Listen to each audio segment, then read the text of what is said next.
unidentified submarines have been observed in the world's oceans. Here we see the shade of a chaser anti-submarine plane. These are probably the submarines of the South Polar Colony. According to rumor, they have nuclear-powered submarines. I doubt that these are nuclear-powered submarines. These are probably free-energy color converter submarines. Maybe better for you if you don't see everything. There are some chairs over there.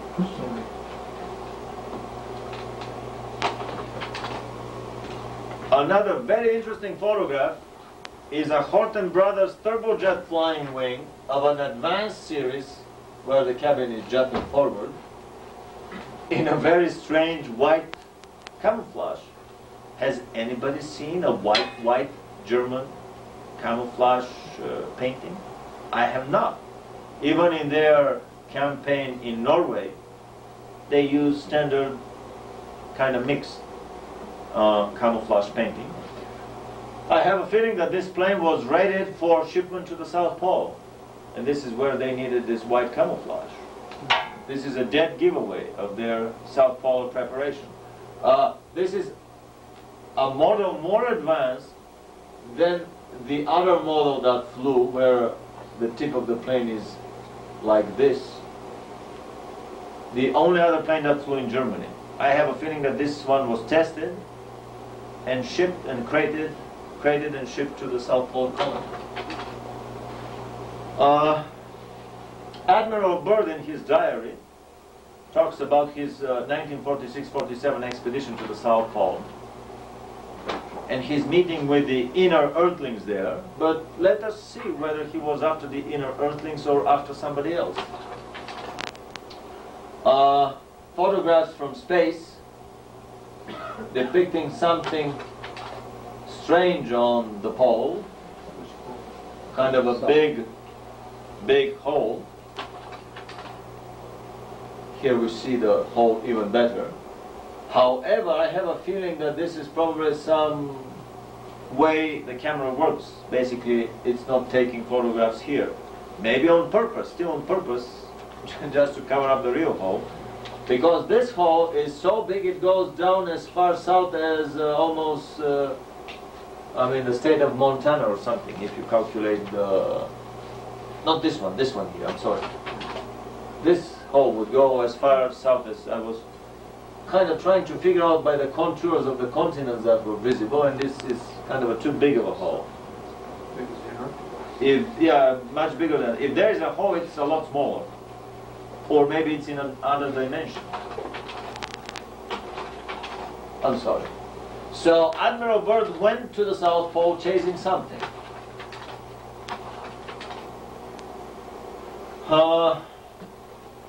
Some almost tabloid rumors about Hitler being alive,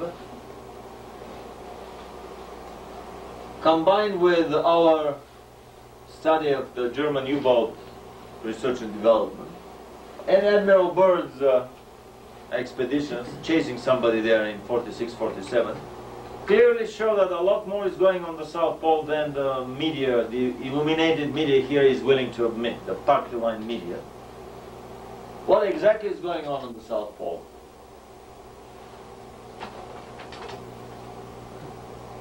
I think we can change slides.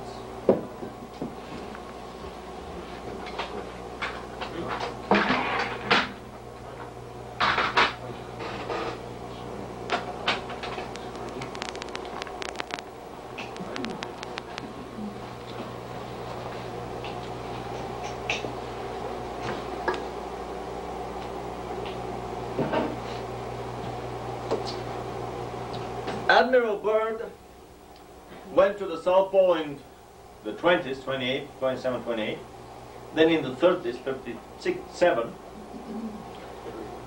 to Little America. Little America is south of, well, right on the German presence is in Neuschwabenland, which is south of South Africa. Little America is on the opposite side of Neuschwabenland, so it becomes south of the Pacific somewhere, south of Australia. It was 1939. Second expedition. Yeah.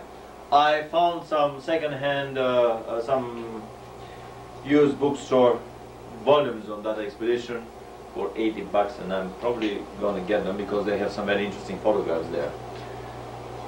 In 46-47, which is the second South Polar summer, the first summer after the war was the winter, our winter of 45-46, which was too close. They did not have enough time to prepare just 3 months after the war ended in Japan in September 45. It was too fast for them. They probably had not investigated yet. The intelligence services have not realized the full amount of the German presence there. So a year and several months later, in the next South Polar summer, which is the winter for us of 46-47, Admiral Byrd put together an armada of 4,000 men, armed ships, submarines, armed Coast Guard icebreakers, armed supply ships. There were Russian and British contingents in that flotilla. Obviously, it was an Allied attempt. It was labeled a peaceful expedition for exploration of the South Pole, and we would see the shortened version of the film later on. However, in this peaceful expedition, we see the advancing American forces peacefully storming the white fields of the South Pole, yeah, with their amphibious vehicles and other tracked unit.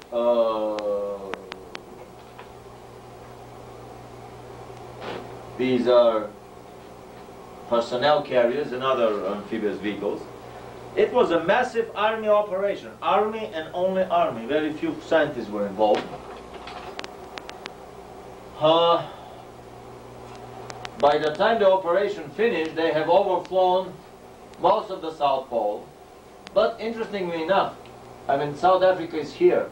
This is Neuschwabenland, south of South Africa.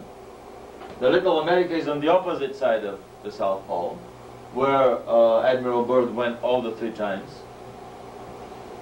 And they flew mostly over this part of the South Pole, which is exactly the opposite part of where the Germans were. Is this a coincidence? Couldn't they figure a simple map of the South Pole and figure out the right coast to land there?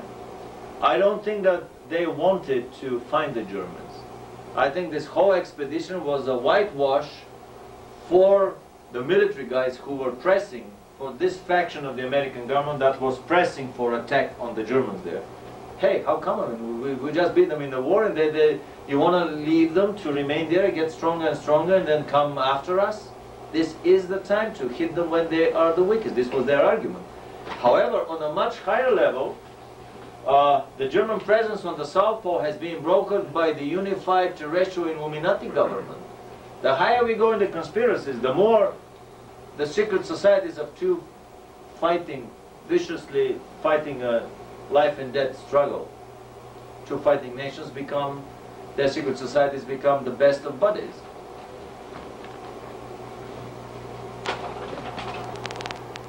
Another map coming from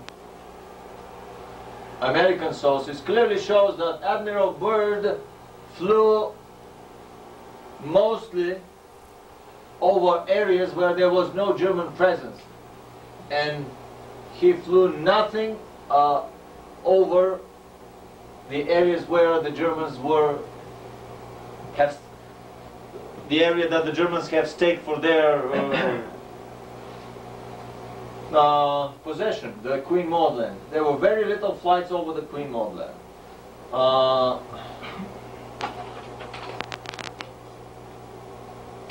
Admiral Byrd lost in about 2 weeks most of his planes and retreated in disgrace and made an unauthorized interview which probably cost him his career in Argentina on his way back, quite probably refueling or reloading with supplies in an Argentinian port.